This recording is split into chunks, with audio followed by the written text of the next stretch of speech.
প্রাণঘাতী ক্যান্সারে আক্রান্ত ক্ষমতাচ্যুত সাবেক প্রধানমন্ত্রী শেখ হাসিনা। এই অবস্থায় তার কোনো রাজনৈতিক আশা আকাঙ্ক্ষা নেই।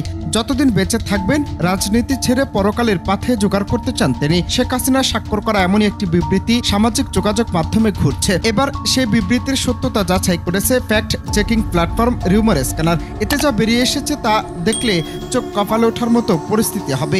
আসলে কি শেখ হাসিনা ক্যান্সারে আক্রান্ত হয়েছেন?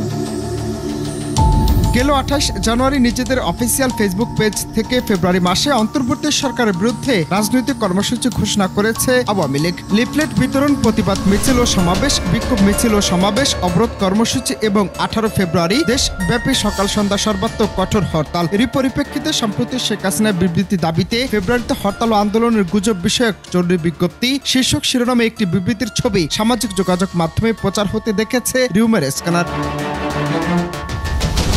ওই বিবৃতিতে বলা হয়, প্রিয় দেশবাসী, আপনারা নিশ্চয়ই অবগত আছেন যে আমি শারীরিকভাবে অত্যন্ত অসুস্থ। প্রাণঘাতী ক্যান্সার আমাকে তিলে তিলে মৃত্যুর দিকে ঠেলে দিচ্ছে। এমত অবস্থায় আমার কোনো প্রকার ক্ষমতা বা রাজনৈতিক আশা আকাঙ্ক্ষা নেই। আমি আজ স্পষ্ট জানাচ্ছি যে বাংলাদেশ আওয়ামী লীগের ফেসবুক পেজ হ্যাক করে বিএনপি জামায়াতের লোকরা বিভিন্ন উস্কানিমূলক প্রোপাগান্ডা ছড়িয়ে আওয়ামী লীগের শান্তিপ্রিয় নেতাকর্মীদের হরতাল অবরোধ সহ জ্বালাপোড়া কর্মসূচির দিকে চালিত করছে, যা অত্যন্ত নিন্দনীয় ও ঘৃণার কাজ। আমি বারবার বলছি, আমি এখন শান্তি চাই, পরকালের পাথর জোগাড় করতে চাই। আমি দ্ব্যর্থহীন ভাষায় বলতে চাই, আমি এখনো বাংলাদেশ আওয়ামী লীগের সভানেত্রী। আমি এসব সন্ত্রাস জ্বালাও পোড়াও কর্মসূচির সাথে আমি বা আমার দলের কোন রকম সম্পর্ক নেই।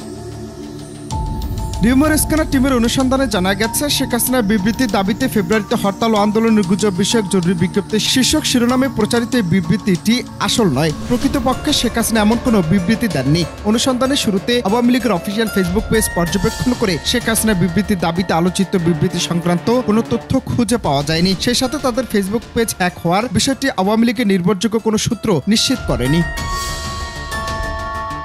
অনন্ত হাসান মাসুদ, বাংলা টিভি।